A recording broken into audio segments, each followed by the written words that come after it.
Hey, welcome back to the channel. Last time we covered part 1 of this series, and this is part 2. Don't forget to smash the like and subscribe for more.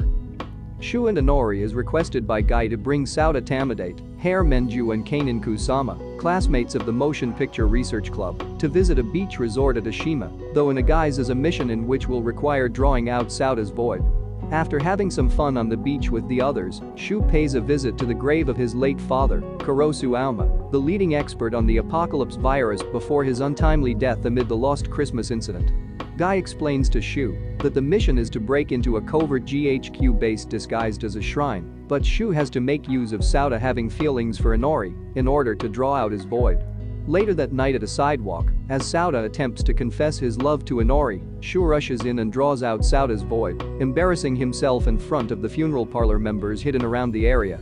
As Shuu, Inori, and Gai enter the vault of the base using Sauta's void, in the form of a camera that unlocks anything, they discover that the item they were looking for has gone missing. Kido, who previously infiltrated the vault using Kurosu's access card, stands before Kurosu's grave holding the item, a canister containing a meteorite which was the cause of the apocalypse virus. The next morning, Shuu and Sauta make amends to their friendship due to their inability of understanding each other. Finally, as everyone leaves Ashima, Inori explains to Shuu how people's voids change based on his relationship with them. Before being tracked by Segai, Yujiro manages to escape with his younger brother Jun Samyukawa after taking refuge at an orphanage. After school, Kainen makes an excuse to leave the classroom to give Hair the opportunity to go shopping alone with Shuu when he arrives in the classroom. However, Hair's moment to confess to Shuu on the train is inadvertently interrupted when Yujiro bursts in carrying drugs. After Shuu parts with Hair, Yujiro takes him to see Jun, explaining that they went into hiding after the incident at the isolation ward, so Shuu calls Ace to arrange a transport and resolve to help Yujiro escape with Jun. However, GHQ track down Yujiro, and Segai and Daryl commence an operation to eliminate Jun, prompting Shuu to forcibly extract Yuhiro's void. Daryl uses his endlove to attack Shuu, equipped a new weapon designed to target voids, but Jun is targeted instead when he stands up, causing the virus to migrate into the endlove. As it malfunctions, the endlove proceeds to attack Yujiro, and as Shuu stabs it with Yuhiro's void, he enters Jun's memories of the events before and during the Lost Christmas incident with Yujiro. Jun, saying that the virus enabled him to see voids and the darkness of people's hearts including that of Yujiro, begs Shuu to use Yuhiro's void to sever his life thread while he still has fond memories of Yujiro, which Shuu reluctantly does so in order to save Yuhiro's life. As Yujiro awakens, he is horrified when Shuu admits to having killed Jun. Shu's recurring traumatic hallucinations cost Funeral Parlor a mission to stop a convoy. Due to these panic attacks, Gai and Ace tell Shuu not to be involved with Funeral Parlor anymore. Meanwhile, Major General Yan, after putting Kido under house arrest for stealing the apocalypse virus meteorite, plans to have it transported overseas, but Funeral Parlor stages an operation to attack the transport plane and retrieve it. However, the transport plane is found to be unmanned, and Funeral Parlor falls into a trap set by Segai. After school, Hair slaps a depressed Shuu when he attempts to seduce her because she can tell that he is just using her as a replacement for Inori. Hair also admits to witnessing him draw out Yuhiro's void to destroy the infected endlove. Segai, who previously had the antibodies vaccinate themselves, activates a genetic resonance broadcast at Tokyo Tower, causing the meteorite to spread the apocalypse virus all over Tokyo. With both GHQ and Funeral Parlor in disarray due to the virus, the antibodies attack both of them, in which Rowan rescues Kido from his confinement and takes Haruka prisoner.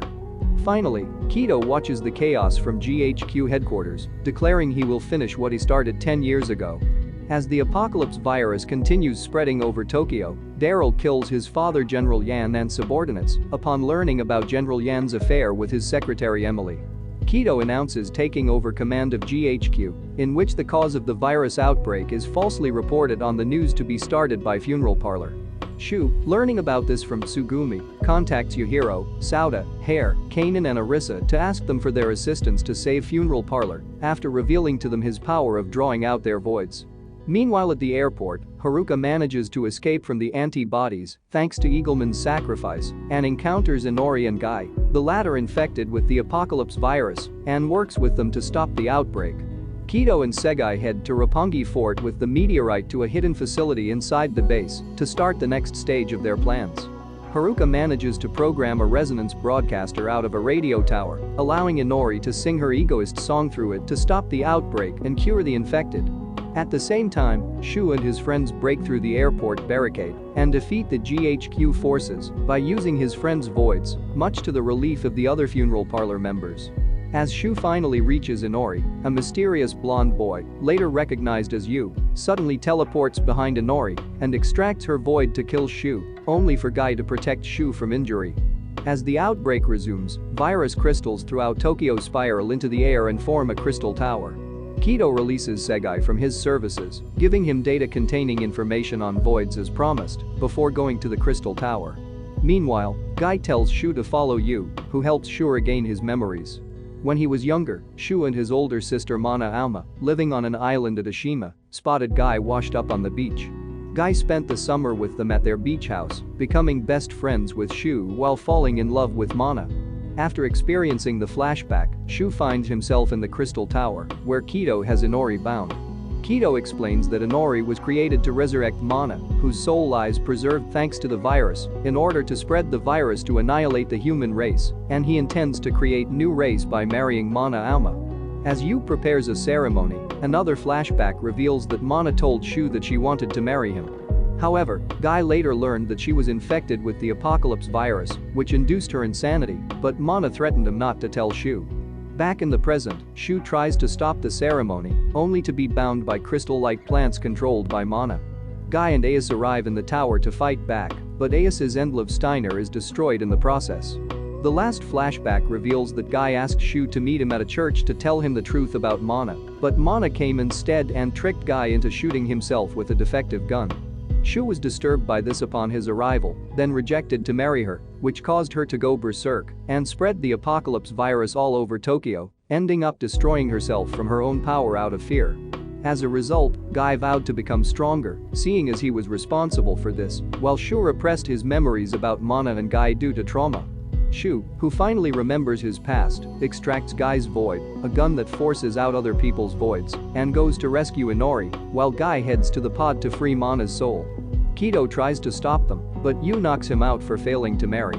Gai reaches for the pod, but is pierced by the crystals protecting it. Shuu has no choice but to stab Gai through his body with Inori's void to destroy the pod.